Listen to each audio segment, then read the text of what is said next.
This episode of Recording Studio Rockstars is brought to you by iZotope, Native Instruments, Atom Audio, and SAE Institute Nashville. You're hearing my voice right now mixed through iZotope, RX, Ozone, and Neutron on Atom Audio monitors and headphones. Please check out our awesome sponsors using the links in the show notes below, and like and subscribe to our YouTube channel and leave us a comment. It's a great way for you to help support this show. Now get ready to rock.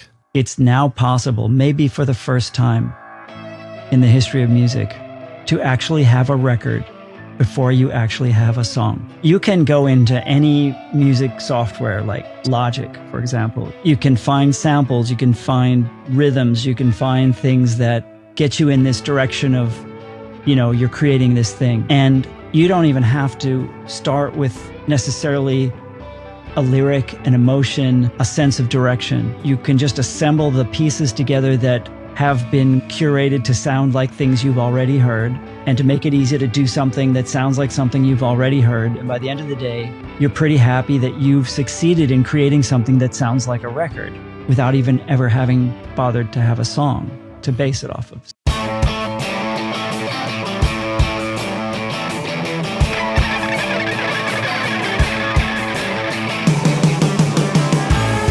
Welcome to Recording Studio Rockstars. I'm Lij Shaw, and this is the podcast created to help you become a rock star of the recording studio.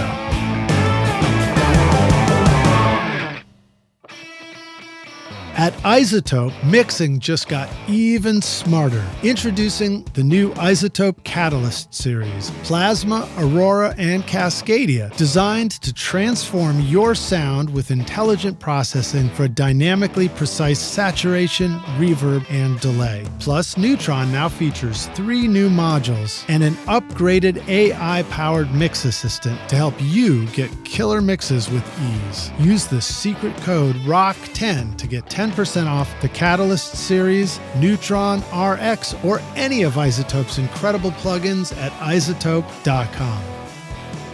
Howdy, Rockstars. It's your host, Lij Shaw, and welcome back to Recording Studio Rockstars, bringing you into the studio to learn from recording professionals so that you can make your best record ever and be a rock star of the studio yourself. My guest today is Chuck Zwicky, a Manhattan-based engineer, writer, and producer with a diverse discography. Chuck has worked with iconic artists like the Rembrandts, Reggie Watts, Soul Asylum, Prince, and Information Society, as well as emerging talents. His sun-soaked mixing HQ, aka the studio, reflects his unique approach to mixing, from the gear he uses to the plugins he designs himself. Chuck likes to bring together the audio artist and the scientist through his techniques in the studio, and this is Chuck's second time on the show. He first joined us back for episode RSR505, and so you can go check that if you want to hear his backstory, and we talked about a lot of cool stuff on that episode as well. Today we're going to dive more into what's going on with Chuck currently at his studio. So please welcome back Chuck Zwicky to Recording Studio Rockstars. Chuck, are you ready to rock, my friend? Thanks so much, Lij. I'm here. Dude, glad to have you here. Should we be transparent with the Rockstars and let them know that we worked really hard to be here with sound and image, and that sometimes it takes a lot of that, doesn't it? We are engineers. We are engineers. We like to figure problems. It out. And then, the other thing that we do is, like, once we solve the problem, we're like, hey, wait, could we solve it a little better? Exactly. I don't know. What do you think? I don't know. What do you think? That's pretty good. But what if we did this? And then which one do you like? Right. And so anyway, can we cut this part in with this sound, and then we can do the rest of the podcast with a different sound and a different look? Yeah. So in all fairness and transparency, tell us, like, you set up a really cool kind of camera setup for this, which is a combination of old school and joining us through the internet. What is it? Are you into photography? Is that why you have such a great camera lens and all that? I mean, here's the thing. I have a vast collection of old Leica film cameras, and ages ago, I bought a digital body that fits those lenses. It's Oh, cool. It's not the most state-of-the-art digital camera, so it's very bad in low light. So this is what we're looking at, is me through a 1950s Leica Summicron F2, wide open. So if I move back, I'm out of focus. I move forward, I'm out of focus. This is just kind of, and yeah, but everything is scotch taped together for this podcast. Well, we appreciate it, man. Hey, we're not supposed to talk about when this episode is, but scotch tape, Christmas, exactly. those things do go together. Red, green, it's Christmas. Tell us where you're joining us from. This is your studio, or this is my mix room? Yes, it's in my house in Manhattan. It's cool. It looks like, I feel like I see bookshelves. There are bookshelves. Yeah. Lots of books. I read a lot. Do you really? Yeah. Right on. Yeah. I have read about 7 novels in the last 2 weeks, just because I needed to take a break from reality for a while. But now I'm reading a nonfiction book by Johann Hari called 21 Lessons for the 21st Century, which is kind of about where we are with AI, where we are with how the future of people's job security is going to be. And it really applies to what's going on in the music business right now with, AI entities creating music that's as good as anybody's records, and it's only going to get better. Wow. Well, let's talk about that for a minute. I mean, it sounds like that's where your thinking's been at recently. So what kind of stuff strikes you about that? I mean, if you read a novel about it, is it a novel? It's more like it's a nonfiction book. This guy, Johann Hari, wrote a book called Sapiens about the plight of the human race. And it was a huge bestseller for years. And this one he wrote is sort of just thoughts about what's going on in terms of where we are as a species, what's going on with sort of what he calls augmented human reality, not like a Kurzweil thing of the singularity, but we're not going to do transhumanism. Nothing like that. No. But for example, he's talking in the chapter I was reading this morning, he was talking about how there was this computerized a specialized chess computer that was fed thousands of years of chess moves.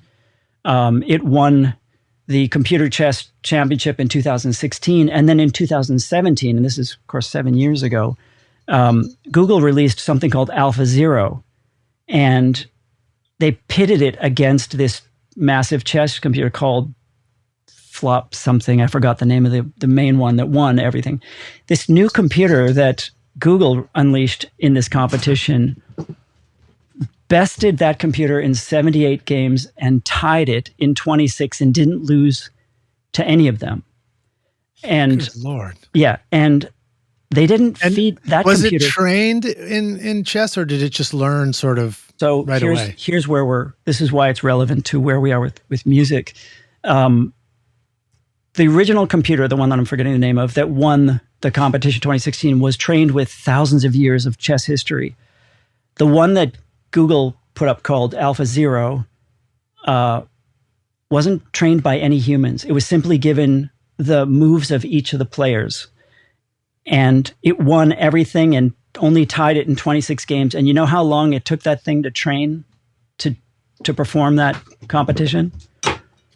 The new computer, or both of them? The new one, yeah. The other one was fed with decades of training and thousands of years of chess moves fed into its data banks. The new one, which is machine learning based and AI based, trained for 4 hours. Wow. And in fact, I thought you were going to say like it was trained, it did it in 60 seconds. And then there's like, it cuts to a shot of Nicolas Cage. Right. Well, I mean, it took 4 hours for it to figure it out and no human intervention. And what's happened since then, and take note, people composing music these days, every time someone in a chess tournament does something that's considered a creative move, the judges will suspect they used a computer to assist them, because most of the moves are pretty well documented. And this computer that trained for 4 hours did things that were so creative in the sense that nobody had thought of those moves before. So, yeah, when you think about what AI is doing in terms of music, I'm not too worried about it, but it is going to put a lot of people out of business. So what is AI doing in terms of music? Well, Suno and these other sort of engines that can take prompts and produce basically will output a record that sounds like what the prompts have directed it towards. I had a friend who played around with this quite a bit, feeding in obscure poetry and weird musical directions, and it would create something that sounded very much like all of that. Now, of course, it's feeding on all the input that it's receiving from listening to those records, and that's, of course, as you may be aware, is in a lot of the fine print of some of the agreements of some of the music distribution services, that you will allow them to use your music to feed their AI, which is just a way of, putting yourself out of business in a sense. But the one thing about AI that doesn't worry me is that so far, at least, it can't produce anything that we haven't already heard, because it's feeding off things that are already out there. And I remember the last time you and I spoke, which coincidentally was nearly 5 years ago. And if we worked regular jobs, that would have been about 10,000 hours. So what have we learned? Right. What have we learned in 10,000 hours? Well, a lot of things, but yeah, mostly I learned, I need to have Chuck Zwicky back on the podcast. There you go. You learned one thing. But what I'm getting at is, so when, I do a lot of mentoring and deal with a lot of students and things. And one of the things I tell them is, don't be that AI guy, because AI knows a lot of what, but it doesn't know why. It doesn't know why you would want to do something. It's only ever going to produce something you've already heard before. And honestly, this is the way we all start. We make something that sounds like something we like, or something we've already heard, and we feel like we've made it. We've accomplished something. I've gotten to this certain level, And what's beyond that? If you have the opportunity to sit in a room with some really talented or professional writers, engineers, producers, you might be a little astonished at what they consider good and what they don't consider good, and how much further they take something. And somebody will make a suggestion and something just opens up into a whole nother way of experiencing the music. So, if we're worried about AI, I think it's going to put a lot of songwriting circles out of business. A lot of people that sit around sort of going over the same kinds of arrangements, same kind of chord progressions. And I'm going to songwriting circles here where, songwriting circles, not in ways that people are sitting around playing each other's songs to each other, but a little bit, but also how people are doing co-writing sessions. That's a common thing in Nashville. Right. And I'm seeing people talk about using AI for things, prompts. I mean, I had somebody who had written a song and she just generated an AI music or something like that, and thought I just sang over it and sent it to me. And I was like, wait, I was like, can you send me, this sounds like you might have accidentally gotten a bad MP3 of this. Can you send me the correct version? And I think that's actually what she had. So anyway, it's just it definitely creeps in. I think, there certainly can be uses for the text and all that kind of stuff, but it's definitely making appearances. So what's your gut feeling about it? I mean, do you feel like it's here to replace? I mean, you just gave us a bit of your gut, your take on it, right? But maybe keep riffing on that. Oh yeah, I definitely have some thoughts about it. I feel like if you want to do something, like I've always felt like when the world zigs, I will zag. And when I've worked with artists who want to sound like something that's currently charting, I kind of have to sit them down and explain that by the time this thing gets out there, that's going to sound woefully out of date. It's going to be 6 months later. And now it's a lot quicker. You can post your music immediately. So that might not be so relevant, but I do think that taking your time to do something that everybody that hears it feels something from is valid. If everybody, I'll break it down to this simple equation. I tend to view things as being either intrinsic or referential. So if something's intrinsic, it means it affects everybody without understanding what it is. Like a physical experience, like falling on your face. That's a very intrinsic thing. You don't need to have experienced that before to experience what that feels like. Now, referential is someone saying, well, this sounds like you fell on your face. You're like, oh, I remember that experience and I'm drawing from that. And a lot of music and art that's based heavily on reference, like we stole this sample from this song that everybody likes. So when you hear that sample looping in the song, you immediately feel its familiarity and you think, oh, I like this. But somebody who's never heard that song before might just not understand why you like that so much. So you're relying on a lot of reference. You're not relying on something that is intrinsic to human experience or human nature. And I feel like, in a nutshell, that's what AI is doing. There's a word, pastiche, that means an amalgam of things that are, looking cloyingly at the past. Like you're trying to do a 50s doo-wop or a 70s heavy hard rock song. It's like you're making something that's called a pastiche. It's out of its own time. It's being reproduced. AI is that. And pastiche, like imitating other people's style, is just human AI. And I think that humans can dig a little deeper. AI doesn't know what to look for. It doesn't know what's missing from that, Yeah. Well, and it always struck me that AI it's taking what's already been done and it's extrapolating or interpreting and extrapolating. Yeah, exactly. Whereas so eventually if the human input faded away and petered out and, until it sputtered and all that was left was AI referencing itself in the past, it seems that it would just be frozen in time somehow.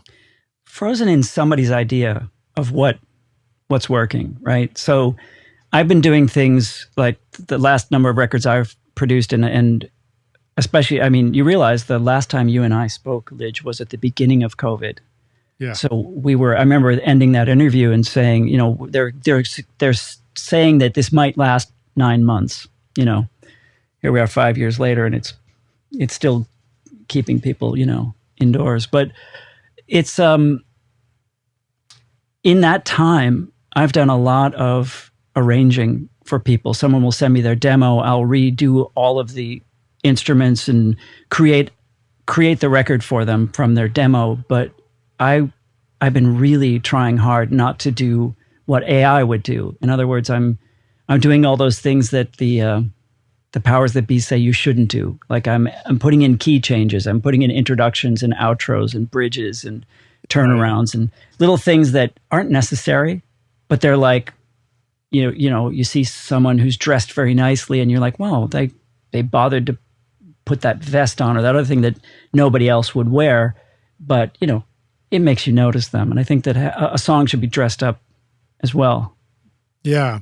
No, I think I wrote down a takeaway of what you said, just like take your time to do something until everybody feels good, listening. That was kind of a rough quote of that. But, the other part about it is just, I think about this in the context of why are we doing any of this in the first place? And to me, it's because of the experience of making music. It's the fun. It's how I feel when I'm making music, playing an instrument. It's how I feel when I'm playing with other people. It's hard to substitute the feeling of singing. Singing itself is so fundamental to a connection between music and emotion, and expression, and and vulnerability. Yeah, it's a very human thing. Yeah, so what's the value of music to me if all those things go away? I'm not really sure. Yeah. We're definitely in an interesting place with that, and just I know we've all sort of gone through a big loop of experimenting with different ways of making records and starting with bands, starting with a bunch of people playing together to starting with things that are completely inhuman and looped and sequenced and whatever. But I've been getting back to that same thing. I've noticed something really interesting when I sit down with somebody's demo and I want to come up with an arrangement. If I just pick up the bass, for example, in my head, I will hear what the production's going to sound like, and I will hit all these punches and all the other things on the bass that I wouldn't feel like I had that much control over the arrangement if I was just playing guitar or piano or something, where the bass is it says so little, but it implies so much, right? Like they say that chords rule the melody, but bass rules the chords, right? So you have all of that. And I'll go one further and say rhythm rules everything. And Chuck Zwicky rules this podcast. Well, I met this extremely talented classical pianist at a Grammy event, and she's a virtuoso. She was in Juilliard at age 8, tours all over the world. And she came up to me at this event and said, I have a question for you. She goes, I ask everybody this. She said, what's more important, melody or harmony? And I said, neither. She said, what? I said, rhythm. Rhythm. I said, yeah, because without rhythm, you can't have harmony without rhythm. That's just an overtone, right? And if you're a classical pianist, you have no control over the harmony or the melody. You only have control of how you express it, right? And I feel like as a form of music, like rhythm rules even the bass. This has been widely demonstrated by a lot of talented players, that if you play a sequence of notes a certain way, play them in another way, you get a different feel from it. So what I'm saying is when I start out to produce something and I pick up the bass, bass can be a really simple part, but it plays a lot with the rhythm, and you can imagine it built from there. But cut a long story short, the reason I'm bringing this up is because it just occurred to me recently that I'd done a bass part and a couple of guitar parts on a song without stopping, without punching in, but with just sort of being in that place. And I'm like, nothing really changed. It's not like I hadn't been able to do that. It's just that for some reason I stopped worrying about it. You mean you got so used to breaking down what your overdub into parts to, let me make sure I got the verse right. Let me make sure I got the chorus right, that you had stopped trying to go for it from top to bottom of a recording. And not only that, stopping myself, right? I mean, in a certain sense, if you're on a session with a bunch of musicians, the producer is kind of the AI, the human AI. They're the ones suggesting what the parts should sound like. They're putting out the prompts like, well, play it a little more like that or the other thing. But at a certain point, you've got to let the musicians just play, or they're going to get very thwarted and very frustrated. And I guess what I'm getting at is, after dealing with so many different ways of making records, to be able to just sit down and play through a part and think, I don't need to fix that.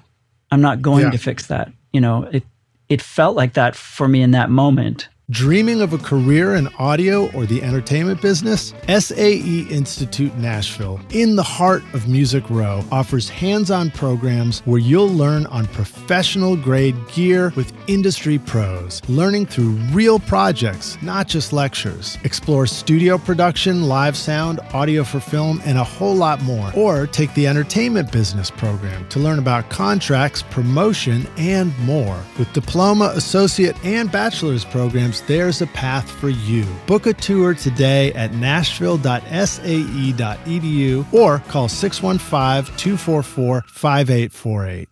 It's a great feeling. I love making music that way. I mean, the other part about that, I mean, we're pivoting maybe a little on topic, but there's also just the thinking that, instead of analyzing the mistake that you maybe did or didn't just do, because there's a lot of times where it'd be very easy to go call something a mistake, but if you back up from it a little bit and come back tomorrow or the next day and you're hanging out with the right friend in the right moment, and the sun's shining just so, and you got a beer in your hand or whatever, you might all of a sudden realize, oh, that was a brilliant moment, and do a complete about face.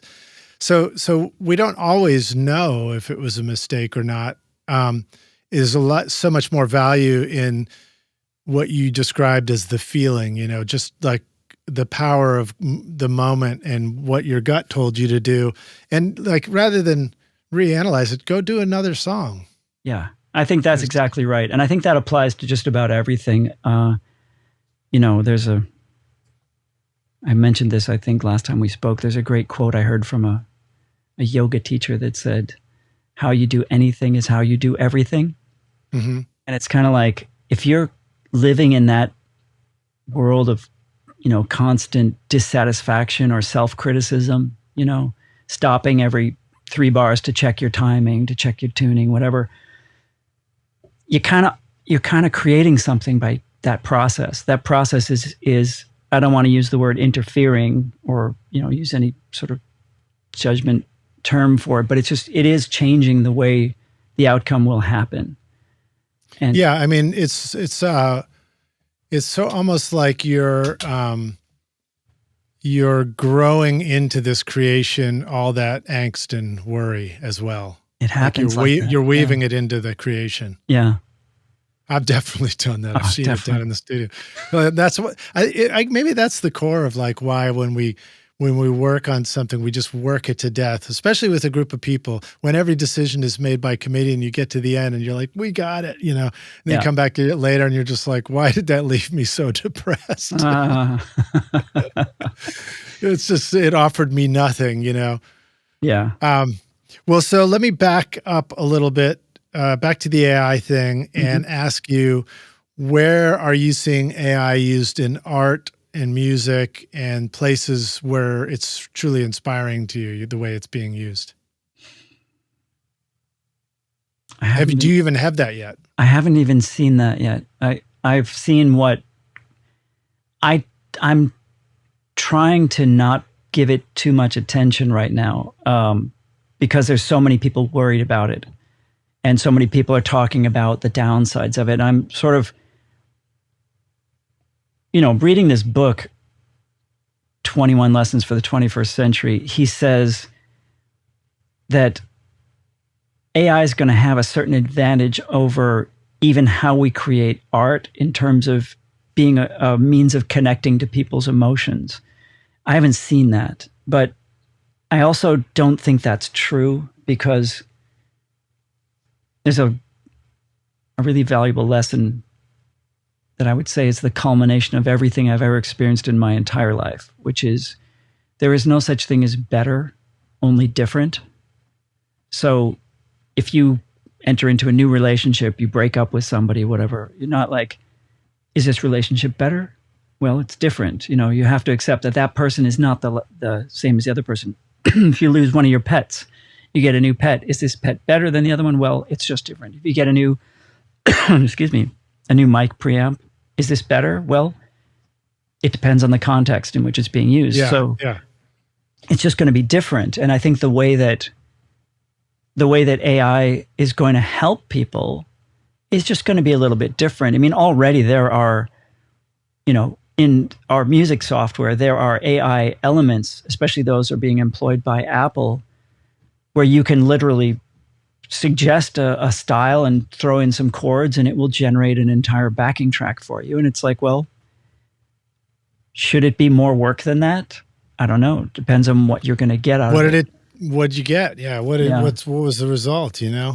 I mean, there's a lot of, there's variations on what it is that we're talking about. And that's why I think it's fun sometimes to dig in and help say what we're referring to. So you mentioned Suno, and that's one of the websites where you just go in and you write in like, do a thing about this topic, and it spits in this style and something spits out. And I think for most of us, you either, you have some reaction, you're like, oh, that's so funny. Look at this, or somebody says, that sounds terrible. That's not going to do anything. Or somebody else says, oh my God, it's going to replace everything, but and none of those are really an example of using something as a tool to be the artist yourself. Yeah. And then there's versions of AI that I'm seeing where, there's a plugin called SynthPlant 2 that did a re-release where they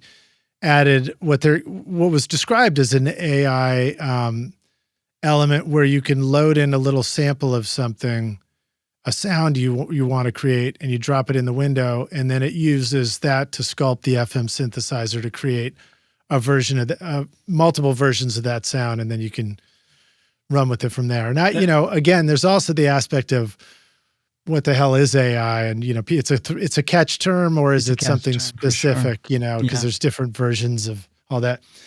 But, there's also a visual artist that I saw. It was actually John Cuniberti who shared it first on Facebook, and I saw it, and it was this guy named Peter Valek, and I became a total fan of his work.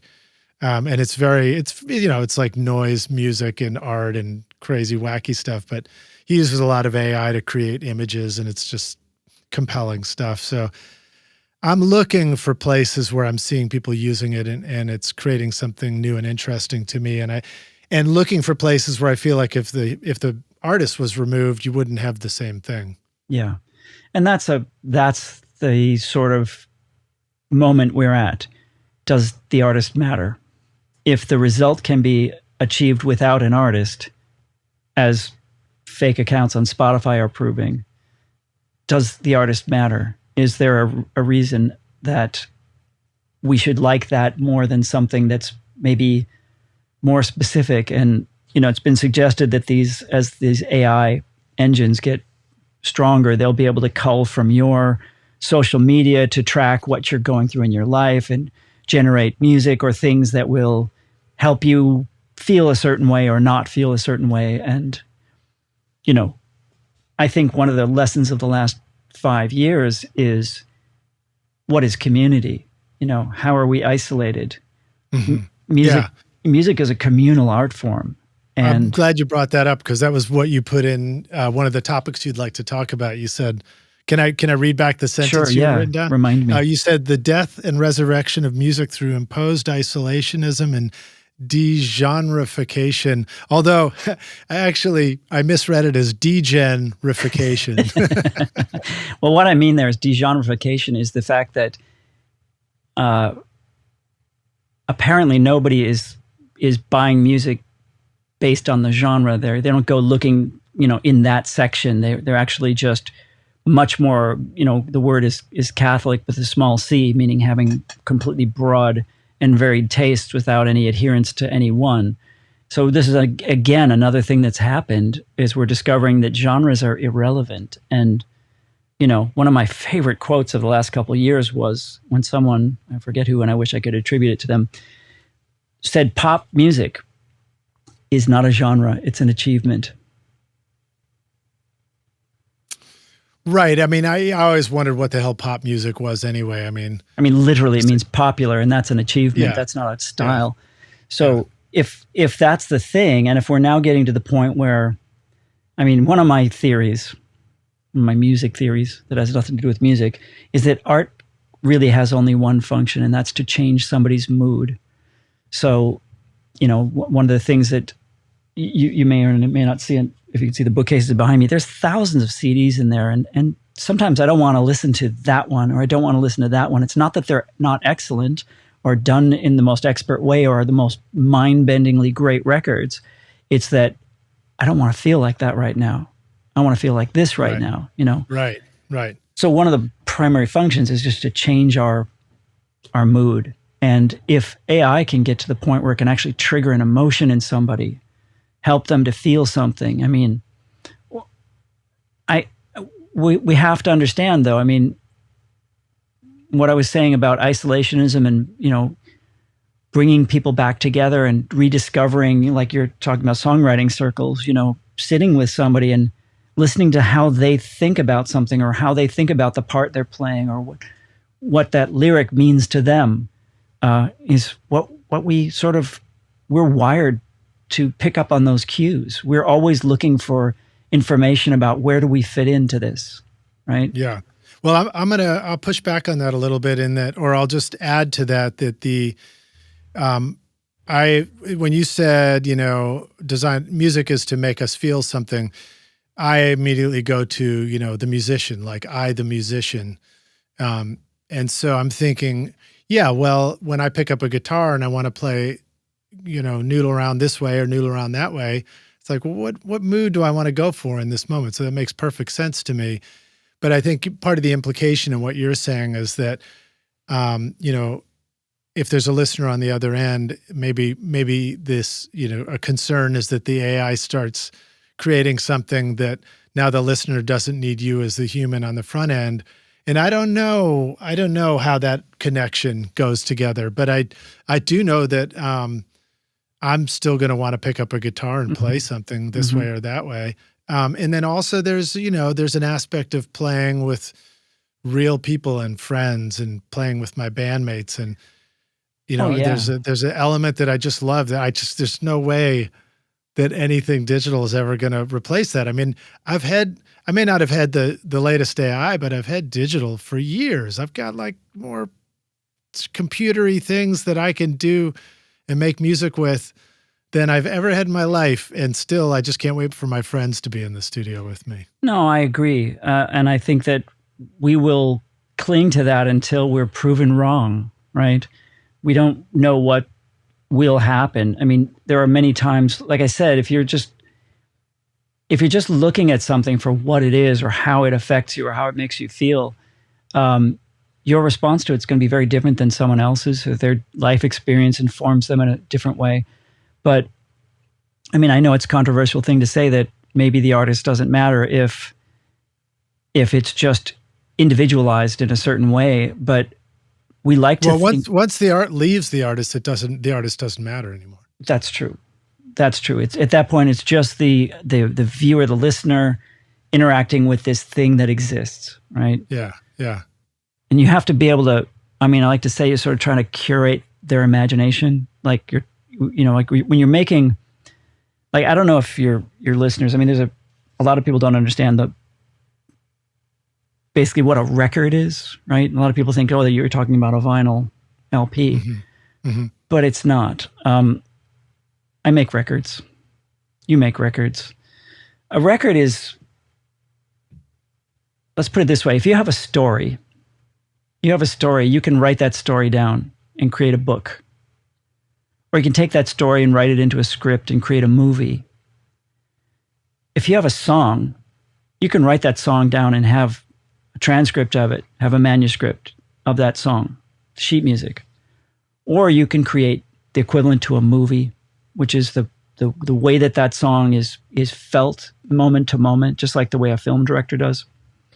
So when you have that thing out there, you're sort of giving people a limited perspective on what it should sound like. You're giving them even when you make a record, it's a narrow perspective on what it by can definition be. You've made a million decisions.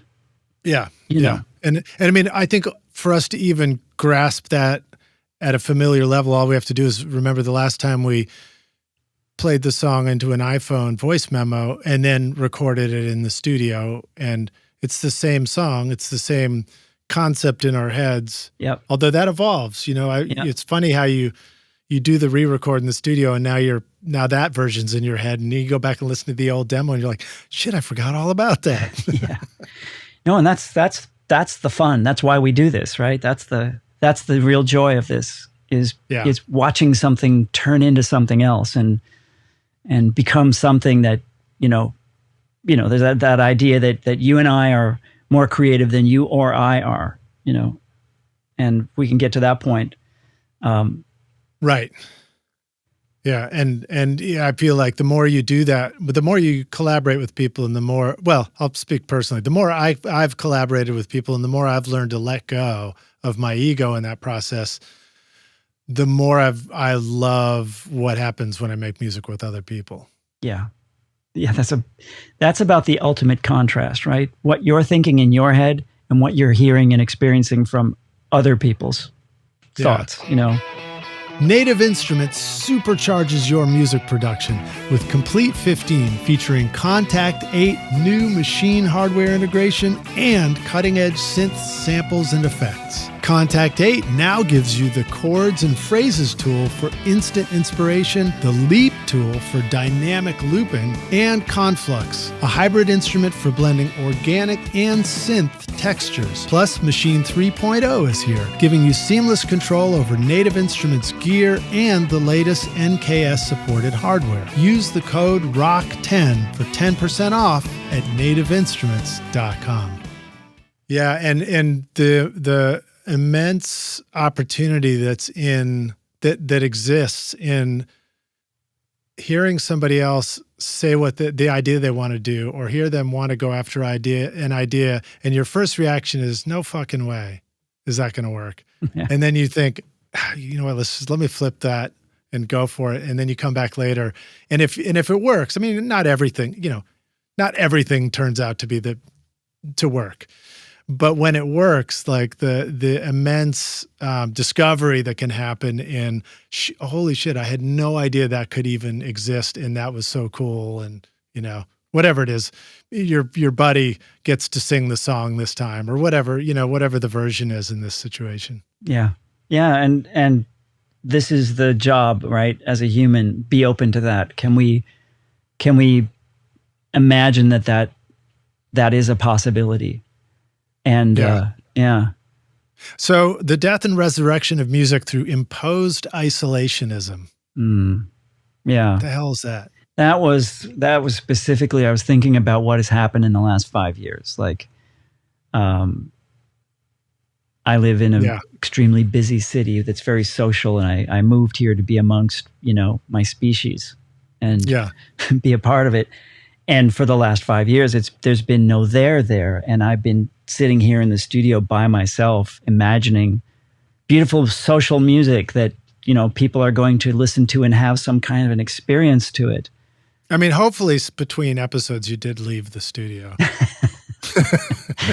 I lowered the rope ladder out the window. Yes.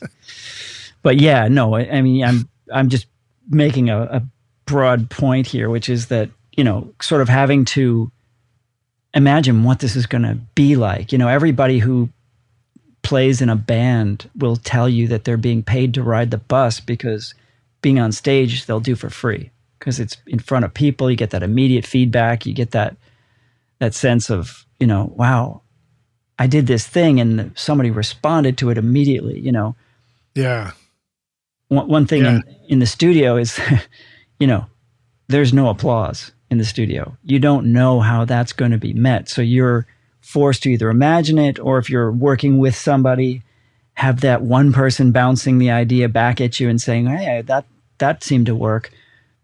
But that immediacy, that thing I'm talking about, that getting out of the isolation, getting back into the world of wait a minute, there's a lot of people who want to feel like this, or they understand where we're going with this. You know, it's very reassuring.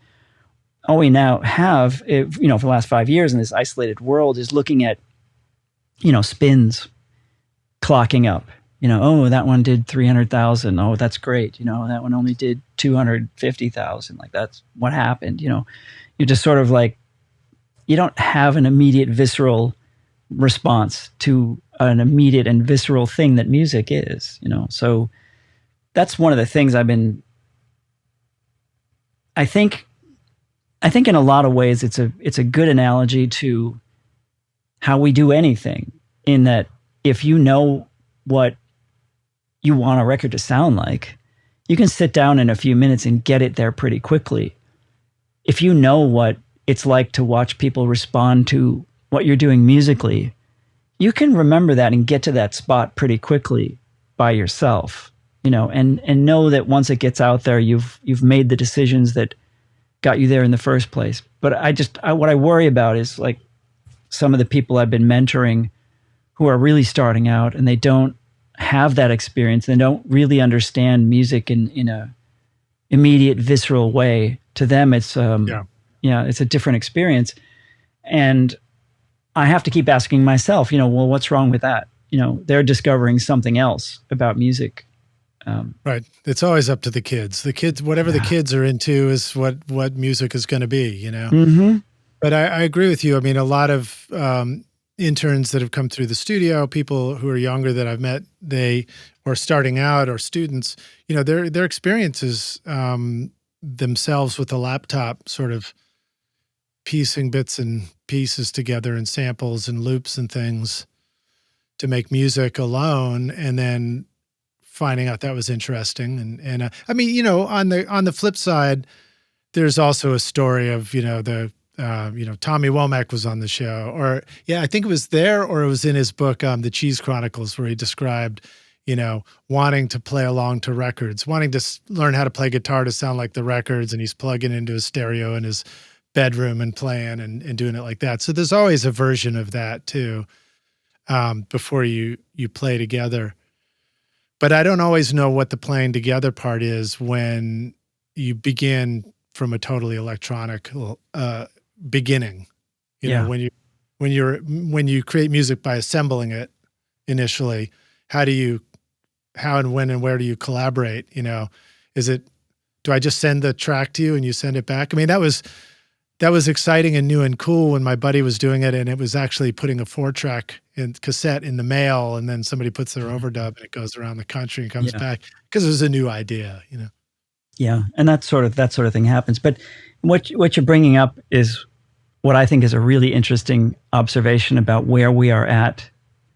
It's now possible, maybe for the first time in the history of music, to actually have a record before you actually have a song. All right, do tell. Yes. So you can go into any music software like Logic, for example. You can find samples, you can find rhythms, you can find things that get you in this direction of, you're creating this thing. And you don't even have to start with necessarily a lyric, an emotion, a sense of direction.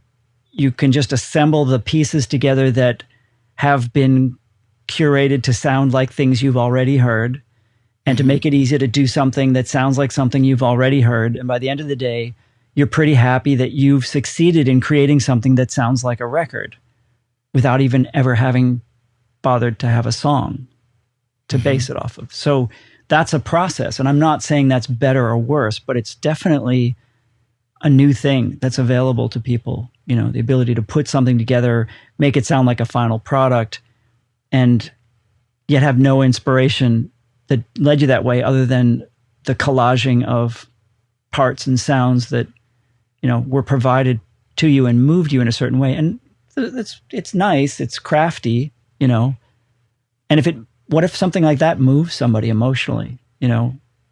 We can't really judge that. Yeah, I don't know. One would hope, but the other part of it too is I think about, so if I'm remembering going to architecture school, and one of the things a teacher said was, it's not about, the end result. It's about the process that you go through. So that was the first time I think anybody ever suggested that to me. So it's not about your destination. It's about the journey, and you're describing almost like you can start with the destination, and then, are you skipping the journey somehow? I think about, you mentioned, you use the word curated. So that implies that somebody's already put in time and effort and work to filter the parts down to something that you can assemble. And it reminds me of all the other aspects of studio work that we've done. And, through the decades and the evolution of technology, the tools change such that you now can do it much quicker, where it used to be a bunch of hard work. And, you remember when? And so, which is all fascinating. And, those of us who are making records for a long time, we welcome these new tools too, because it's like, wow, I love that I don't have to do this, that, or the other thing. And now I can just get right to it.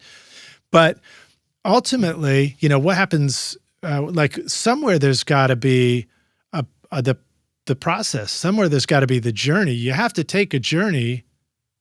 Otherwise, what have you got? I mean, maybe I'm just only describing the feeling of the artists themselves. Maybe the tech can deliver something to the listener, but I suspect that the listener is going to feel, the listener is going to pick up on something that either came from the artist and the journey, or it didn't, and they'll know. And that's the hope. That's why we do this. We want to feel that. It's interesting you mentioned architecture. I listened to an interview with record producer Brian Eno. He was talking about the architect Rem Koolhaas, who's done a lot of modernist buildings and whatever. But he said Rem Koolhaas does everything on draft tables with pencils. Dude, his name's Cool House. He must Cool have gotten House. so many gigs. I know. I mean, who doesn't want a cool house? I think he's Dutch, but anyway, he asked him why he doesn't use CAD, which is sort of, the Pro Tools of the architecture world. And he had the best possible answer. He said, because I want to avoid this, what he called artificial sheen. He said, when you see this perfectly rendered building with all the little cars and people walking around in little plazas and little trees, you feel like you've really got something. And Eno says the same thing happens in workstations and DAWs, where it's very easy to create something that's got this artificial sheen. It sounds like a finished product right away. Mm-hmm.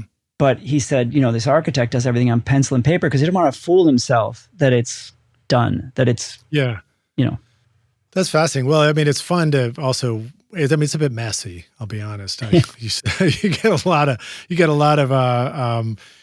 pencil lead everywhere and everything. You need a lot of ink on your sleeves. You need a lot of these on the draft table. Yeah, wait. Well, I couldn't quite see it. Is that that like the whiteout or something? It's an eraser. Oh yeah, the eraser. Here's a pink one in case you kids don't know what those look like.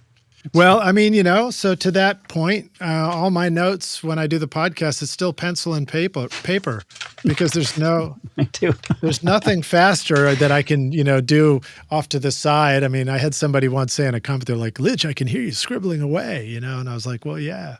Well, yeah. Good. But I try not to look down, so I'm just like fake writing off to the side. I'd rather hear you scribbling than typing. I think you're checking your email that way. Well, it's fascinating stuff. So, you haven't really seen, okay, well, let me ask you about this. What have you seen some AI tools come along that you're curious about or interested in yet? Yeah, well, the answer is no, that's fine. No, it's interesting because the term AI is used indiscriminately, right? There's machine learning, which is a way of observing and changing something, but then there's AI, which is supposed to be generating something right from scratch. Like, I know that the music software that I use, which is Logic, they've incorporated a lot of machine learning in terms of tempo, understanding tempo, and it's sort of like a dream come true. Way back when, I used to work with this company called Ensoniq, and they'd make these workstation keyboards. And I tell them the biggest problem with working with computers and workstations is that if you wake up at 4 a.m, you have an idea, and you turn on the keyboard and you sit down, you want to record it, suddenly you have to determine what the tempo is going to be. And you have to figure out, well, is that too fast? And by that time, you've lost your idea, right? Yeah. Oh, boy. So I know that one. We got them to incorporate a neat idea, which is you could use the sustain pedal to set the tempo. You could just tap your foot as you played. Oh, clever. I didn't know that existed. So hold on. Are we hearkening back to the 16 plus and the ASR-X and the ASR-10? Way past that. We're at the level of the TS-12 and the TS-10, the flagships, the last big synths they made. That was incorporated in the sequencer. Now, fast forward 30 years, and Apple has been using machine learning in Logic to determine tempo. So you can literally sit down, open up the software, put a channel and record and start playing, and it will tell you what the tempo is, and it'll tell you where the bars are and where the key is and what the changes are. And that's great. They used to have this thing on their phone called music memos, where you could just turn the thing on, play your guitar, and it would name the chords and give you a tempo and even come up with accompaniment. And every songwriter I know was using this thing to scratch pad ideas. I remember. What happened to that thing? They just got rid of it inexplicably. And I have my very first smartphone, this thing. I bought it 5-6 years ago. I mean, I just was not a smartphone person, but it had this great thing. And then it just, not only to discontinue it, if you updated the operating system, it would wipe out all your music memos. And I waited so long, I said, is there a way I can back these up? Well, there was no provision to back them up on the old version. And you had to update to a certain iOS to be able to back them up. But that iOS wasn't available because there was a security breach. So they would only allow you to update to the new one, which doesn't even have that software in it. So it was a mess, but it was a neat. Actually, Rockstars, that actually sounds like a description of us trying to get launched with this Riverside interview.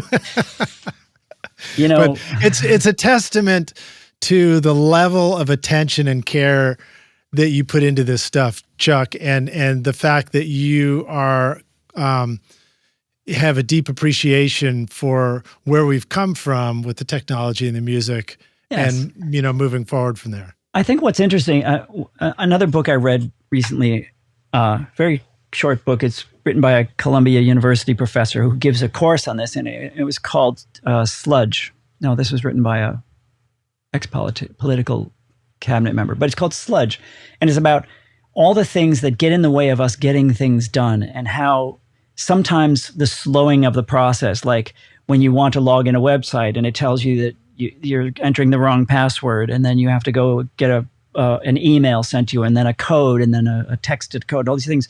It's considered sort of sludge. It slows down the process. In that case, it's designed to deter people who are just trying to steal your identity, right?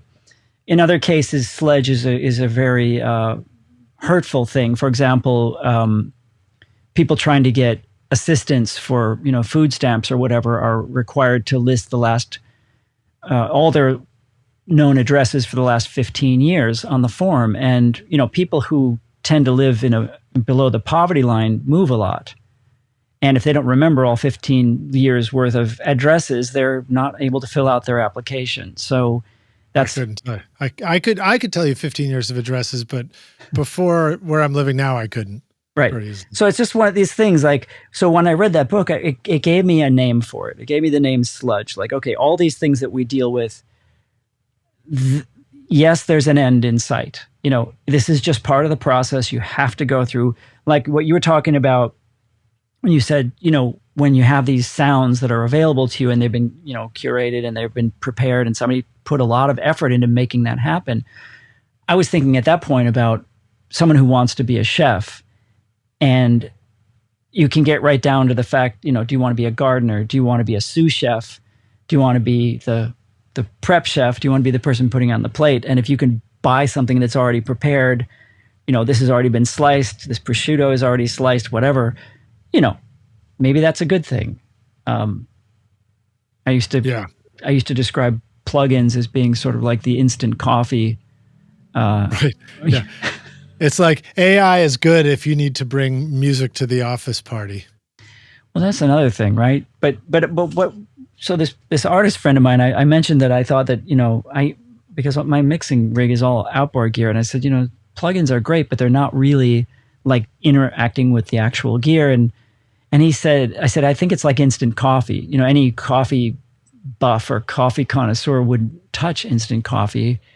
And my friend chimed in with the most optimistic, beautiful counterpoint where he said, instant coffee has allowed millions of people throughout the world to make coffee.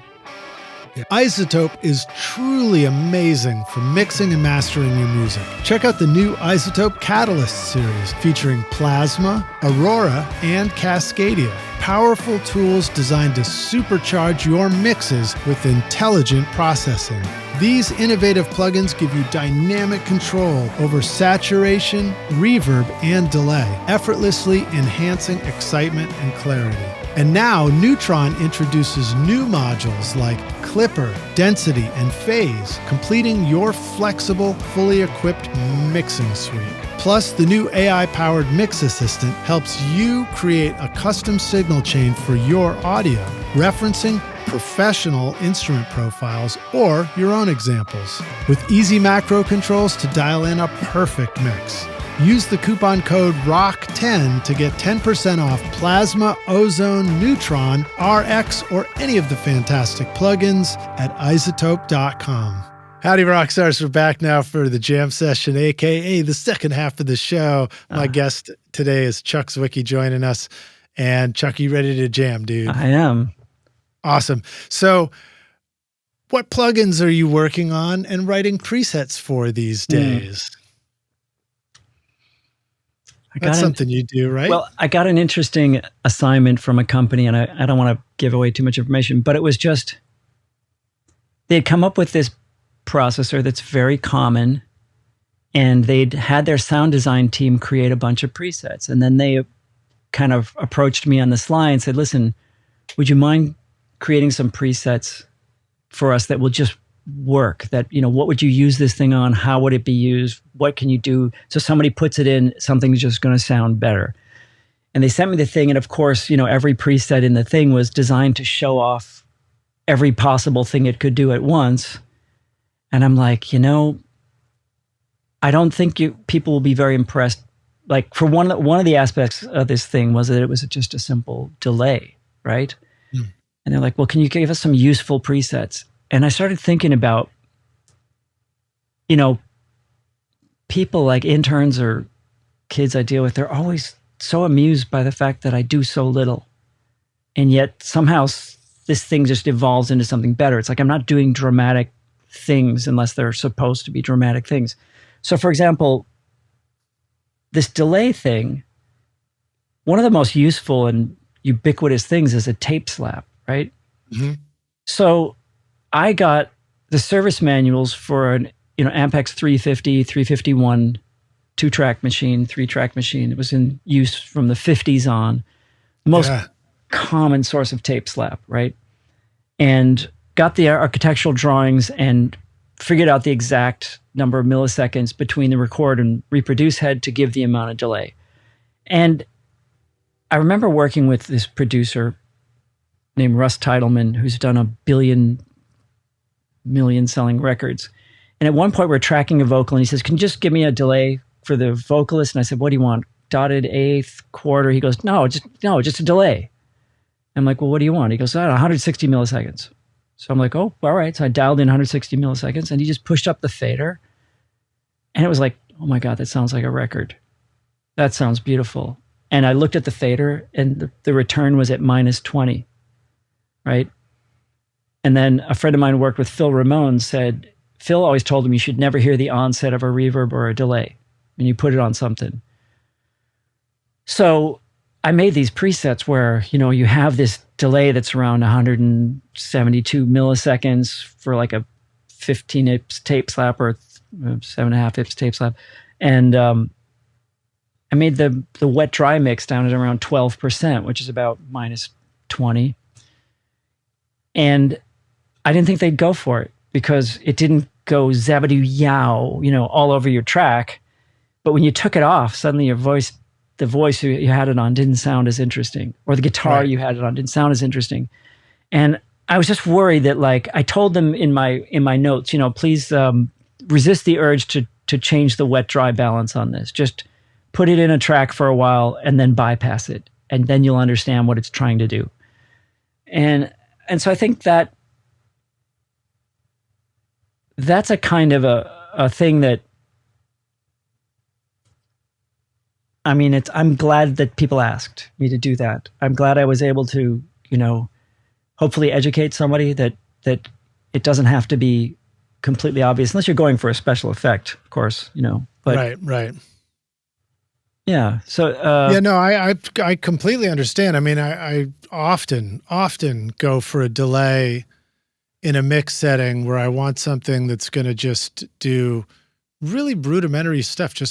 I want something that's a slap. I want something that's a slightly longer delay that feels good. I want it to sit with the vocal and behind it and not draw a ton of attention to itself. I want it to be rich, and I feel like sometimes you look in the presets and they're all just wacky stuff. And you're like, oh, shit, why do you just find a normal thing? Why does it have to be something wild? And I don't know. And, maybe it's because, I don't know, maybe it's because the people making presets tend to have not thought about that. Or maybe it's because somebody has an idea that the more look at me it is, the more likely people will think it did something. I can tell you the secret. Tell me the secret. The secret is that people I also do a lot of like synth programming, right? Those kind of presets. The people that generate these over-the-top things are listening in complete isolation. Yeah. Right? So they don't know what it's like, as we used to say in the record making biz, what it sounds like in contest. Right. when it's fighting against all the other things. So yeah, I mean, that's the difference. I think the idea of that feeling that you must time your delays to the song, because if you don't, they will sound out of time.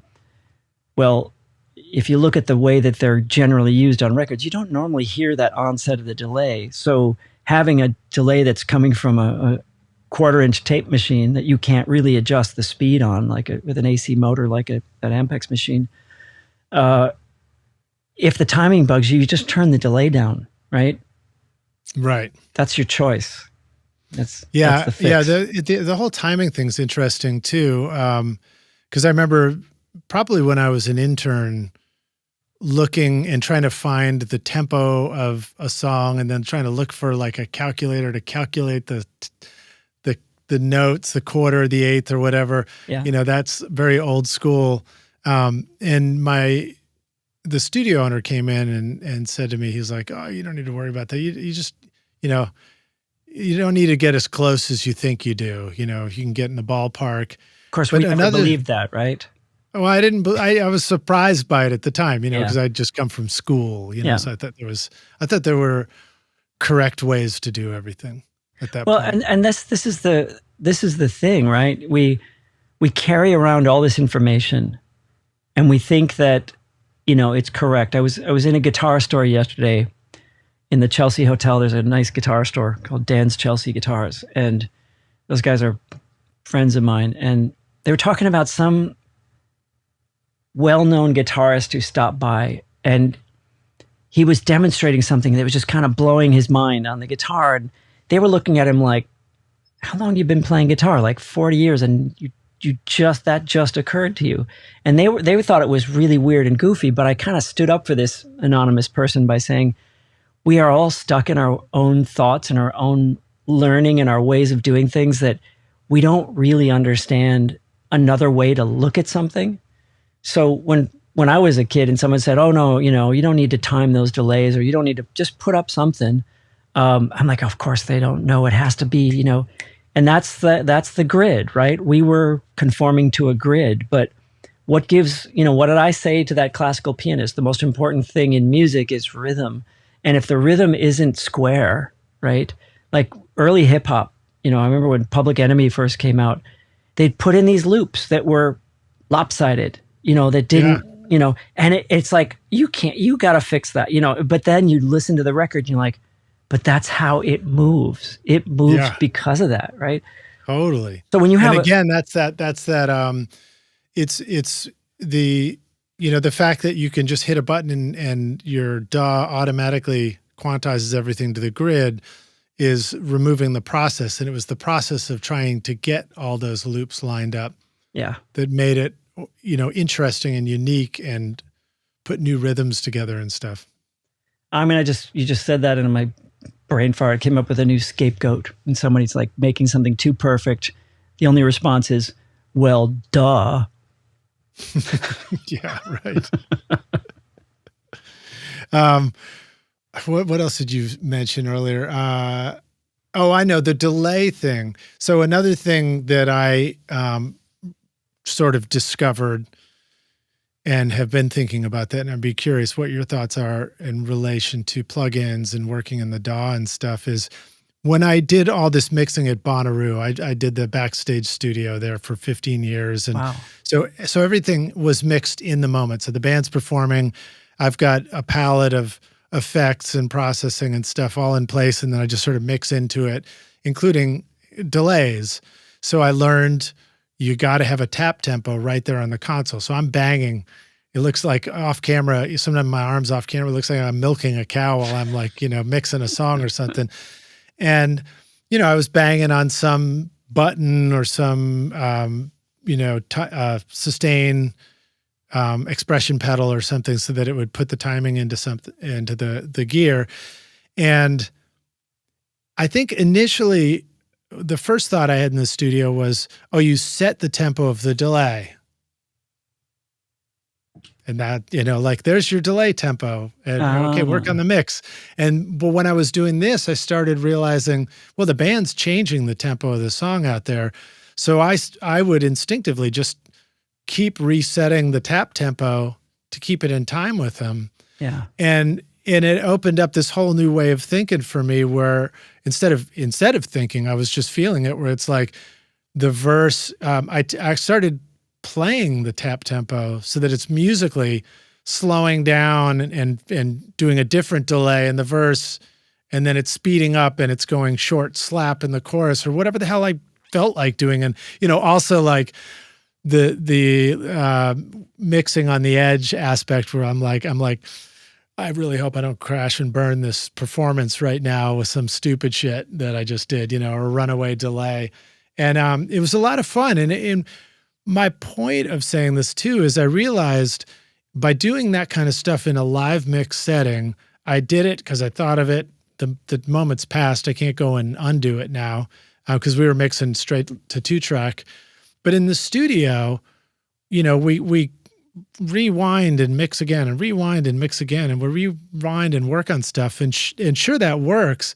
But like, when was the last time you just totally performed the tempo top to bottom, the tap tempo on a plug-in delay or anything in a mix? I've never done that in Pro Tools. I mean, that's the thing. It's really, what is your physical interface, right? If it's a mouse, that mouse represents a billion other things, and it never occurs to you that that's going to be a very dedicated process. If you picked up your guitar and it felt like a mouse, and you sat down to drums and it felt like a mouse, it's the same thing. But I think that, going back to that comment I made earlier, that there's no such thing as better, only different. It's like, that delay that you're chasing the band's tempo with, it's like you could do that, or your old mentor would be saying, Lij, you're overthinking it.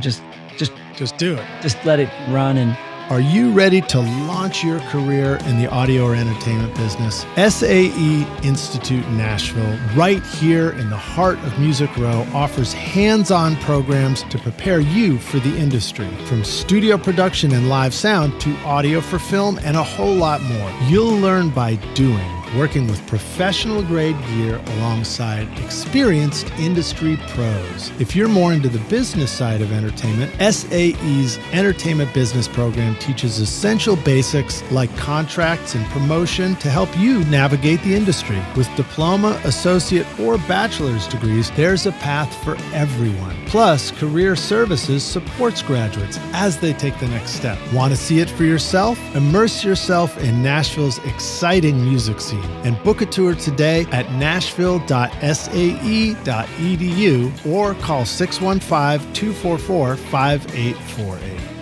And we would do that with guitar pedals, where we like change the delay. But usually, we discover things. I mean, sometimes we discover all kinds of cool things, but obviously the first thing we discover is in the end of Radiohead. Yeah, everybody loves to make that. But actually this brings up another piece of gear that I think we talked about last time, which is the Eventide H9000.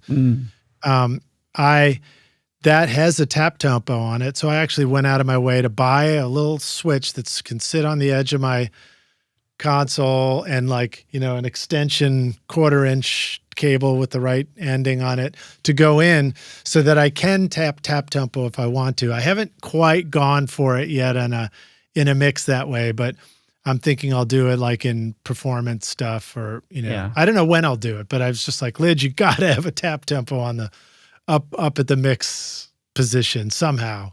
Well, you're like I said, it's giving you a sense of interacting, right? You're physically altering something. And I mean, at the end of the day, it's like what we're talking about in the first part of this interview, where, playing a song all the way through, getting through the mistakes, learning, remembering, it engages you with it. It focuses your attention on something that's about what the final result's going to sound like, rather than, focusing on some aspect that you can keep coming back to and tweaking.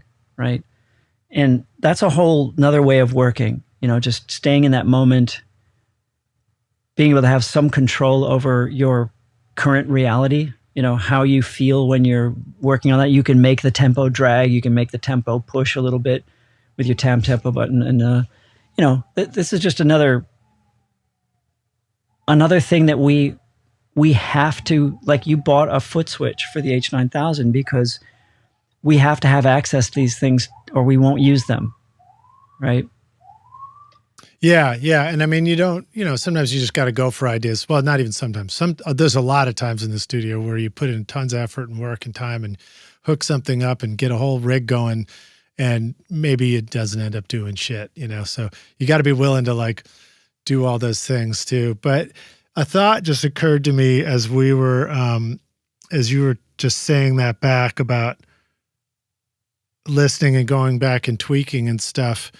There is an element of what we do in the studio when we're mixing that can be the difference between just like performing with the band, where you go after an idea and then you come back and listen to it, and then you discover, oh, what did I do? Oh, that's what I did. That's how that all came together.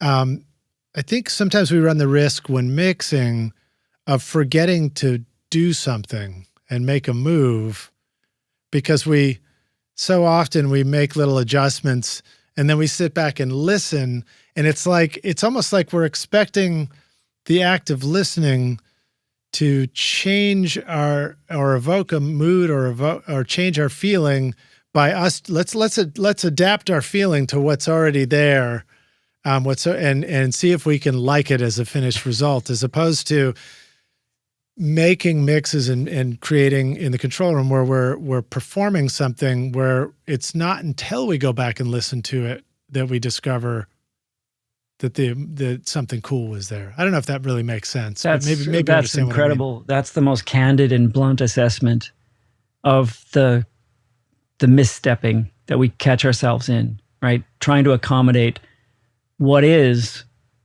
as if we didn't just do that. And rather than sit there and judge it and say, well, maybe I should have done this, maybe it could be better.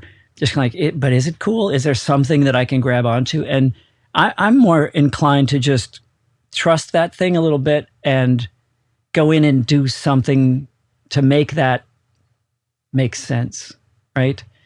I always feel like when somebody sends me a demo and I sit down with it, I'm like, my first thought is always, wow, okay, this is a mess. Like this has to be, like in my mind, I'm arranging the whole thing. I'm hearing what the parts are going to be, but the number one question is, in what context does that vocal make sense? Because often someone will send me a demo that's very MIDI, sequenced, very stiff, and they're kind of happy with it, but you're like, it's agnostic to the vocal. It's not understanding what the singer's saying. Right. They're singing to a track. Their track doesn't hear them. Right. Maybe this is where AI will lead us. It listens to the vocal. So you better be a fast listener. Yeah. Right. So he's gonna get fired. So I'll sit there, like I said, I'll pick up a bass and I'll listen to the vocal and I'll just start playing a part. And it's like, I think something I realized recently, same thing. A guy sent me this demo, super mechanical. I sat down, I'm like, oh, I have an idea. I got to get this down. I literally plugged in my bass into like a DI input on an Apollo, right? And I recorded this track. And then I'm like, you know what? I know exactly what I need to do. Picked up a guitar, plugged in the same cable, recorded the second guitar part. And I'm like, it never once occurred to me to worry about the sounds, because I was concerned with the sound, if you know what I'm saying. Right. At the end of the day, I wanted to try these ideas. I was making a demo of my ideas, like, will these work? And when I finished the bass and the 2 guitar parts, I went, it now has a sound. Right. This track now has a sound. And straight through to mix, I didn't EQ or compress or do anything to those original parts because they worked. They didn't need fixing. There was nothing that was, come back. Maybe I'll like this. Maybe I won't. And like, I just thought about what is this going to feel like when it's done? And like I said, in subsequent to that experience, I've realized a lot of the interactions I have with fellow engineers or beginning engineers is that they're so much more obsessed with sounds than the sound. If a record has a sound, you feel it, you hear it. It'll feel that way no matter what you hear it on. But I feel like there's a certain amount of distraction. And here's another subject before I'm going to veer off into is a big one. I have been doing this. Yep. What's the distraction? Is the distraction? Was that the end of the thought, or was no? Was I'm getting to it. So here's what I've been doing. So every morning, I wake up at the crack of dawn, and I do some qigong and some yoga, and I take a cold. You go, man. Yeah, and I take a cold shower, and then right on. Summer or winter, whether I want to or not, and then I sit down and I read for an hour. And what I've been doing for the last 6 months is I found a guy on YouTube who puts up Billboard Top 100 year-end charts. And I made a sequence of them ranging from 1970 to 1986 so far. And so far I'm up to 1986.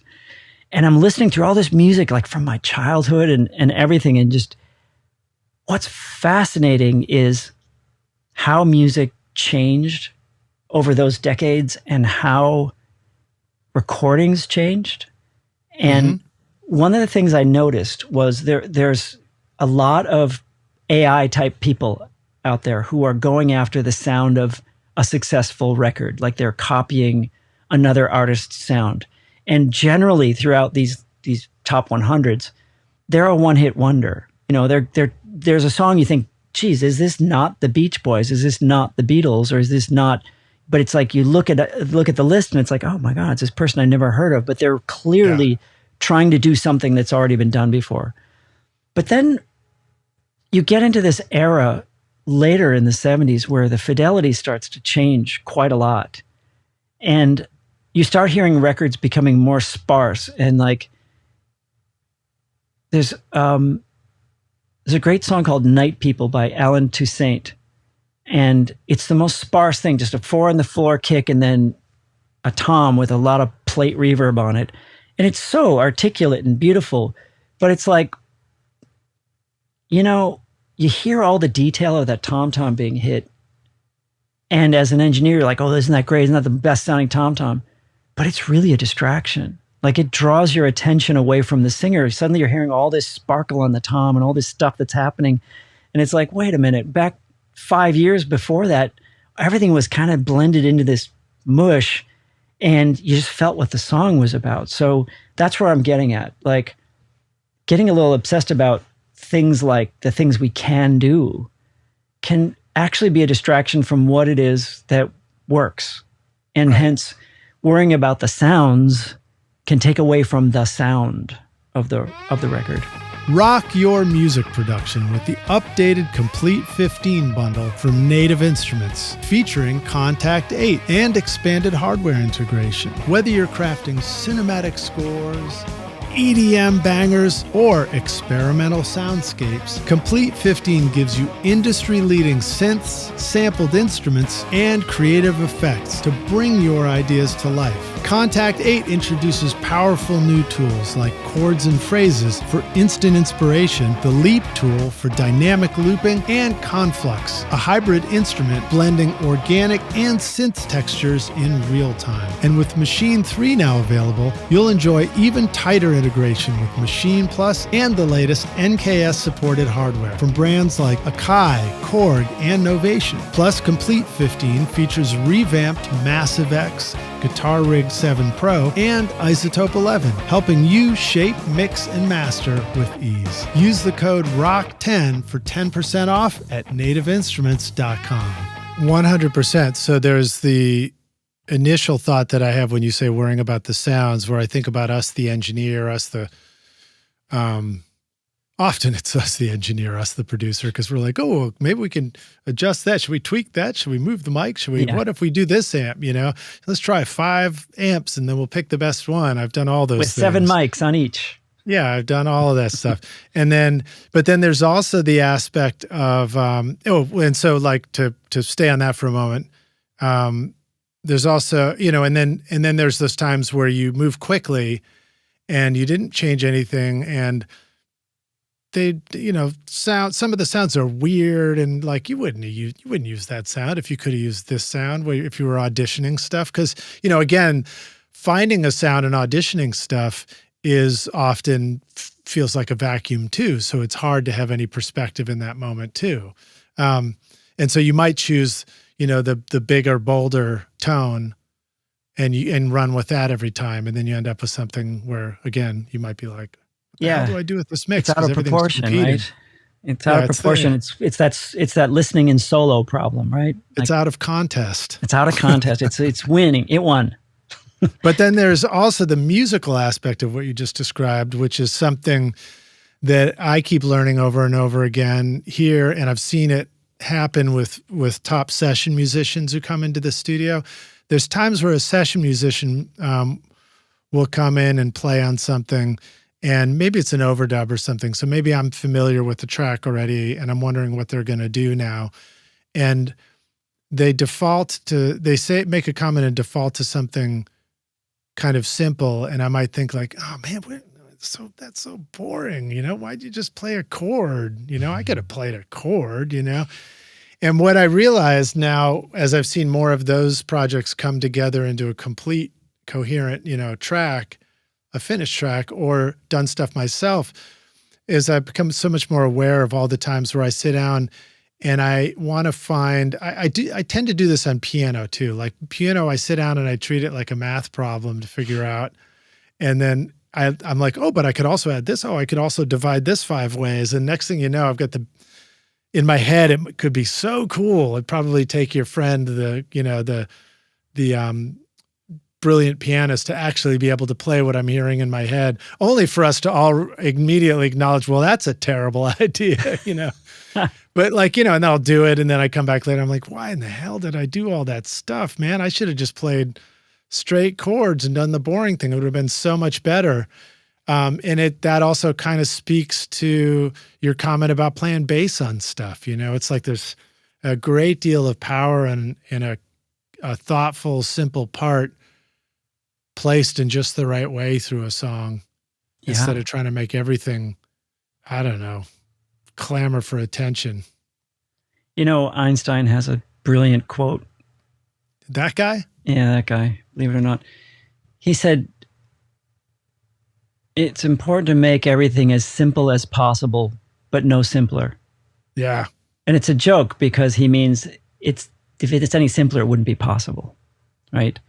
Like a 3-legged stool is as simple as possible. A 2-legged stool is not possible, right? So make something as simple as possible. And I got to say, whenever I go back after laying down a part, particularly like starting with a bass part, it's like, well, I didn't need to play all that, It's not, it's like, there's a book called Zen Guitar. I don't know if you've ever seen it. No. At the beginning of each chapter has a quote from a well-known musician. And one of my favorite quotes was from this Canadian guitarist named Neil Young, who said, when I audition guys to play in my band, I'm looking for people who can play simply but aren't worried that people will think they can't play. And he goes, that eliminates 95% of the people I audition. Right, because so many people are so self-conscious about their playing. Well, they want you to know they can do it all. Right. And so there's a certain point at which, there's an old joke that says a definition of a gentleman is a man who can play the bagpipes but refrains. I got to be honest. If I had some bagpipes here, I'd be playing them. Oh, yeah. I love bagpipes. But I just went to Scotland for the first time. oh, right. Nice. Yeah. No, I love I put bagpipes on almost every record I've ever worked on secretly somewhere. I love them. You know, I because of the Scottish trip, I taught myself tin whistle. Oh, yeah. So I thought, what's the smallest instrument you can take over there and learn some traditional songs? I guess I forgot about the spoons, but I learned how to play it, and then I just put it on a record, a song I wrote and recorded with a band here in my studio, and it was a lot of fun. So that's nice. I encourage us all to learn new instruments and try stuff. But I totally derailed your story. Sorry. Yeah, no, we were just talking about, not overdoing it and being able to hear what's really necessary. And I went through this just recently, against my better judgment. I was working on this record for this guy, and I put a lot into restraining the arrangement, And so he's working on the video, and he's using these AI tools to create a video. And he says, it keeps coming up with this footage for me of a piano. Can we put a piano in the song? And I'm like, well, there's kind of a piano at the intro, but there's nothing in the verses. Well, it keeps showing this piano and this footage I want to use in the verses. And I'm like, well, we can try it. But so he ends up hiring a buddy of his to play piano, and the guy just plays over the entire track. Like every chord is raked. Yeah. Every fill is happening between every break, and he's playing all over the vocal. And I'm trying to help this guy give us a part, but he doesn't know who I am, so he's not listening to me at all, and he's only communicating with the artist. And when he finally gets explained to him that guy's the producer, and he's got some suggestions, please try them, he sends in the most lame block chord version, and it's like, well, passive aggressive asshole. Like, if I can't overplay, I'm not going to play at all, Yeah. So I'm like, you know what? I have a better idea, of what I want to do with this piano part. It's like more Bill Evans than Billy Joel, right? So I work up some piano parts, and then he says, I wonder if you could put some organ in the bridge. And I'm like, well, I could try it. So I work up this B3 part and this piano part, and it's like, it's kind of working, but I'm doing that thing you described. I'm putting up the track the next day and going, can I like this? Is this better? And it took me a long time to get these parts just massaged to the way I wanted them, and I sent it to him, and he's like, yeah, we didn't need those parts. so I gave it a rest, and I was walking around yesterday, and I put both versions of the track, and I'm like the original version comes up, followed by the one with all the piano and organ overdubs, and I'm like, whoever did this second version's an idiot. This is just this is just unnecessary stuff, but I'd fixed everything in that second version. I really just went in and massaged every little detail, and I went, oh my God, there's no magic. There's nothing that lifts you. It's all like, it's like you're walking down the stairs and somebody's got their hand on your shoulder and they're holding your elbow. It's like, oh, come on. I just want to fall down the stairs for a minute. Yeah, well put, man. It reminds me of an experience I had. I'm taking way too long to finish my own 5-song record, and part of it is because I'm like, well, I need to go in and I'm going to go, work on that, and then I'll. Is this going to be a posthumous record, Lij? Well, I hope not. Because I've done other people's posthumous records, and I didn't even know how I would do my own, but and then I just had some music on one night when I was making dinner here or something, and I guess the iPhone was playing back tracks from some, how we have these lost repositories of music on our computers and phones, and one day something plays and you're like, where the hell was that? I didn't know I had that, And so it was playing a playlist of the earliest rough mixes of the record I'm doing, which were just me doing the scratch vocal and guitar along with the band performing the take. And I heard him and I was like, oh shit, that sounds really cool. Yeah. It sounds like a cool, sort of somewhat minimal 70s record. And I've worked on it and tightened things up and done all this stuff. And I've turned it into something that I did everything right that I tried to do, but I'm not sure if I actually like it better than where I was. So we'll see. we'll see what happens with that. And then, to your point about simpler, but as simple as possible, but no simpler I think, dude, you should make a preset for something called the two-legged stool. That would be great. That's one less, isn't it? Or is that a pub? I don't know. Wow. Probably in Scotland. All right. So didn't you make a vintage reverb plugin for yourself? Weren't you telling me about that? I made a bunch of them for myself. I couldn't remember the name of it, but I wrote down Publison Infernal Machine. No, that's another reverb. But no, I have an Ursa Major space station. Oh, that's what it was. Yeah. Yeah, and I have evaluated the design of it extensively, and I made a plug-in version of it just in case my hardware goes. But it's a goofy effect. I mean, the main thing is I made this plug-in that's kind of a chamber, but it's a very unusual implementation of, rather than a conventional reverb topology, it's a very unconventional thing, but I've used it on pretty much everything I've done, and it's sort of like having your own chamber in a studio, Mm-hmm. Nobody's going to sound like this. And I kind of live in fear that this thing is going to go obsolete if I don't recode it in some sort of universal thing, because I'm using a framework called Sonic Birth that's largely obsolete, but I managed to get it all running on my latest Mac M2, Ultra. Yeah. But I'm glad it does work. I'm just worried that the next time Apple updates their OS, it's not going to work. And, during the last 5 years, I've seriously looked into a lot of programming environments. And of course, you had mentioned to me that you've used ChatGPT to come up with, coding and other solutions. Teach me how to code stuff. Yeah. And that's great. But I'm like,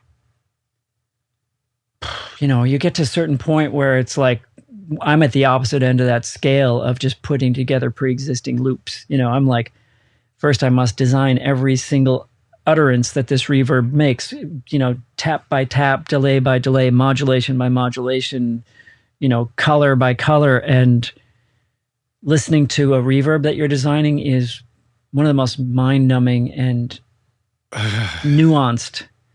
There was a great reverb one of these companies made, no longer loads, but it's called Protoverb. And it would create these randomizations within their delay network. And they encouraged people who came up with good settings to send them in. And I found that after going through hundreds of random things, I'd come up with a couple settings that were really good and very unique. But, that's kind of what it's like. I'm now faced with as long as I keep my system stable, I can keep using these sort of plugins that I've designed. Are you recording your own music or other people's music in your studio, but you're having trouble figuring out how to get your mixes to sound great? Do they sound weak and distant or lack punch and clarity? Well, I've got a gift for you to help you take your mixes from sounding like basement demos to sounding a lot more like professional mixes. And it's my free course called Mix Master Bundle. This course will show you how to get pro-sounding mixes from your home studio with free and stock plugins in Pro Tools. And the best part is, these mixing techniques will work for you in any DAW, whether you're in Logic, Cubase, PreSonus Studio One, Reaper, or anything you can think of. Are you ready to make your best record ever? Then go to mixmasterbundle.com to get started for free now, and you can find the clickable link in the show notes of this episode. Well, and it's a good reminder to us too. We think about, it's easy to be like, to have that mindset is like, yeah, just get a new laptop, just update your software, just, it'll work, but we, as users, as consumers, or as engineers who aren't building this stuff, but what we aren't always aware of and forget is that the tools that allow the stuff to be built, there's a whole ecosystem of, I don't know if ecosystem is the right word, but of software that has to accompany the thing that you actually get to use for it to even exist and be there. And those can't always be updated. I mean, maybe we do understand that because it's classic, for engineers and studio people to say, I'm not updating the operating system. I got a stable system. I'm going to leave it the way it is. So it's like, it's It's a back and forth in that whole tug of war, I guess, right? No, that's absolutely true. And it's kind of like, it's a little annoying that the software, the metaphor for in real life things is, imagine, suddenly your car doesn't work on the road because something has changed, but it's the same car you've always had. But now everybody's using square wheels, or something. All right, man, I'm going to pivot to a totally different question and just hit you from left field. How was working with Rick Moranis? I wrote down one of the songs was called My Mother's Brisket. My Mother's Brisket. Rick Moranis is such an amazing guy. He used to be a DJ in Toronto in the 70s. And when I was working with him on his album, Gary Schreiner produced that album and hired some amazing musicians, and it was just the most meticulously put together thing, just beautiful. It's funny. All his songs are very funny, but it's kind of like, it's kind of jazzy. I mean, it's not really, it's not a corny record at all. Although, maybe some of the humor is, but working with Rick was great. Musically, it's kind of literal. Or I don't know if that's the right word. I mean, it's the musicality of it doesn't sound like it's poking fun at the music. Not at all. No, I mean, There are things on it that sound like a Steely Dan record or something. I mean, he's got some really high-end guys playing on it, but he's also a really good listener. Like, he would sit here when I was mixing and just like, what's that thing over on the left? That annoying thing that sounds like a cricket. And I'm like, I'd solo it. This guitar, yeah, turn that down. Like. But when he didn't want to like download files or anything. He wanted to walk out of here with a CD so he could listen to it, at home, whatever. And when I was burning a CD for him, I mentioned that I had learned he was a DJ in the 70s. And he goes, oh my God, yeah. For years, he said, I can name, he goes, you play me any song from that era. I can name the album, the artist, the name of the song, and the number of posts.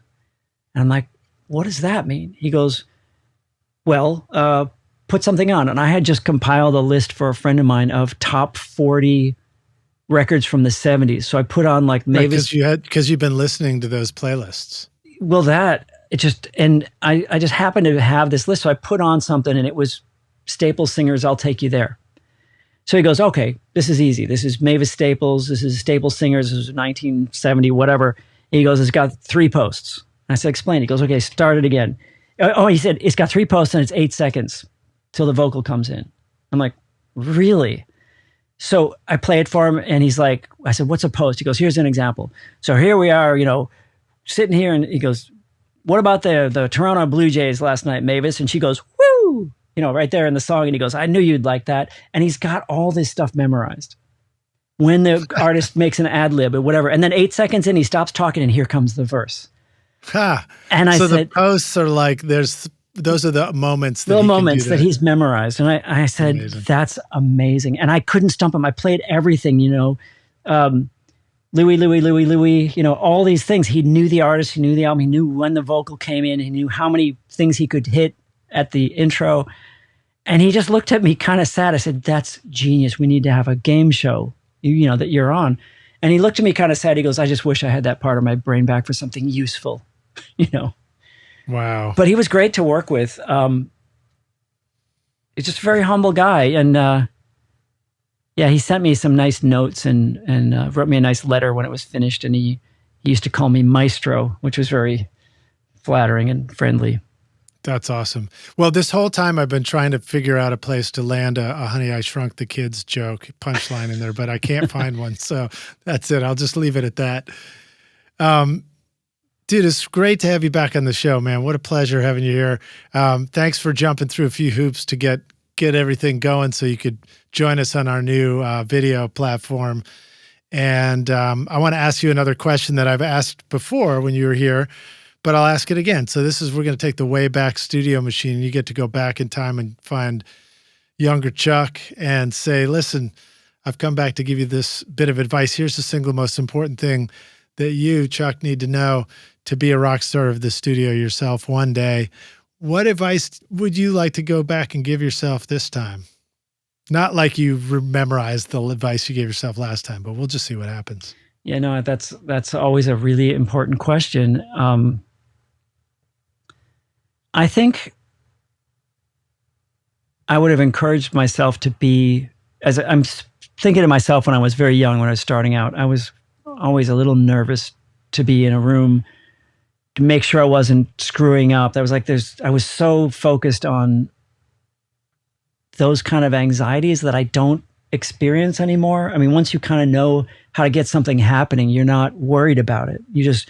Things happen really quickly, but I don't know if there's advice that would eliminate that. I mean, I don't think by telling myself, don't feel that way, you'll be fine, I would ever get to the level where I would feel fine about it. You know, right? We can't start removing the process now, not after we spent all this time precisely, identifying it. No, that's a very good way to put it. Yeah, it's everything that I've ever done, every mistake I've ever made has gotten me to where I am today, for better or for worse, you know? And, you know, the question is, why would you necessarily have done anything differently? You would be a different person now answering this question in a totally different way. And a lot of the things we don't know about. But I guess the root of this question is, knowing what you know now, what is it that you're glad you didn't avoid going through that was unpleasant at the time? Right, right. Because that's the teaching moments. Like, you only learn by making a mistake. If everything you think you do is great, you know, I mean, I've heard this from so many artists. Like, nobody who is a great artist ever feels like they know what they're doing. Right.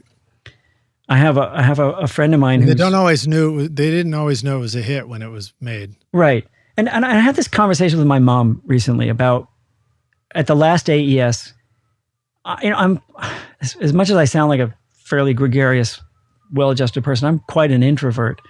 And when I go to the AES and these after parties, I notice as I get older, I run into people who know who I am, and they'll say complimentary things about my work. And I shudder because I have to understand I'm viewed in a different way by these people than I view myself. They see the result, and I'm still perfecting it. I'm still working on it. And so I wrote this to my mom. I said, you know, it's always a little uncomfortable for me to realize that there are people who know who I am, who know what I do, and say complimentary things about it when I feel like I'm still mired in the process. And my mom... I thought you brought your mom to AES. I was like, dude, you win. My mom said this in response. She said, she goes, don't be so hard on yourself. The reason that your work is well received is because you take the work more seriously than you take yourself. Right.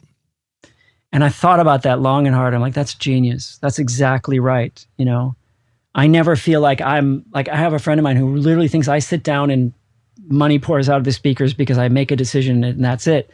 And it's like, yeah, no, there's a thousand wrong turns that happen to get there. But that idea that she said, you know, you take the work more seriously than you take yourself, I think that's the mark of anybody who's good at what they do. Yeah. And so if we take 1,000 wrong turns, then the money pours out of the speakers? Why are you hassling me with all these questions? On that note, dude, I want to say thank you so much for hanging with us again, man. It's a blast to have you here. It's been great. And I love the deep dive philosophical conversations. And I've gotten comments from the rock stars too, telling me that very same thing. So thank you to all of you out there watching us and listening to this. And please remember to kick that like button and, you know, subscribe, and more importantly, drop a comment in and say hello to us and let us know if you enjoyed any particular part of that, or if we got anything right or wrong. Chuck, where should the rock stars go find you online? Hopefully Chuck's taking a photo and getting his social media shot right now. Awesome. How should the rock stars reach out to you or find you, or what if they're ready to make their record cool? You know, I'm always happy to talk to anybody about any of this. And, you know, I don't particularly like texting very much, but I am available. You can look me up on Facebook. You can look me up on, I guess, you know, how else do people communicate? You can look me up on my website, cmix.net. and contact me there. I just love helping people with questions. I mean, I feel like everything we encounter in our work is a series of questions, and we are always encountering questions without knowing where to go. And sometimes it's nice to be able to reach out to somebody and say, I'm wondering what you would do if you felt like this, or I'm feeling like this. And I think those kind of conversations are really interesting. So I hope people do reach out to me. I'd love to hear from anybody. Groovy. Well, dude, thanks for being here. Thanks for watching Rockstars. Chuck, I'll see you in the next episode, dude. Thanks so much, Lij. All right. Cheers, man.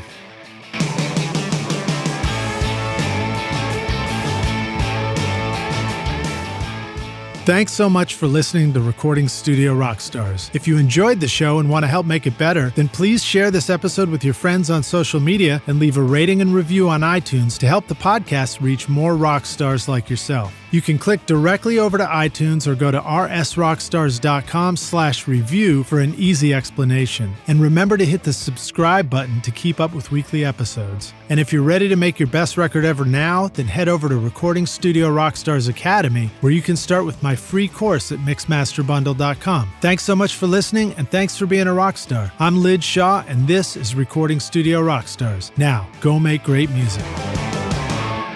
Recording Studio Rockstars would like to give a big thank you to our awesome sponsors who help make this episode possible: iZotope, Native Instruments, Adam Audio, and SAE Institute Nashville. And remember to take advantage of our special coupon codes at iZotope.com, nativeinstruments.com. Use the coupon code ROCK10 for 10% off any plug purchase. If you enjoyed Recording Studio Rockstars, please check out our sponsors using the links in the show notes. These are all things I highly recommend for your studio. They're going to help you make your best record ever. And please like and subscribe to our YouTube channel, because it's a great way to help support this show. And leave us a comment below to let us know what you thought of this interview or who we should have on as a guest in the future. I would also like to thank our fantastic team here at Recording Studio Rockstars, Vlad Weselchenko and Liz Hulitskaya. Thanks so much for watching and listening, Rockstars, and we'll see you in the next episode. Cheers.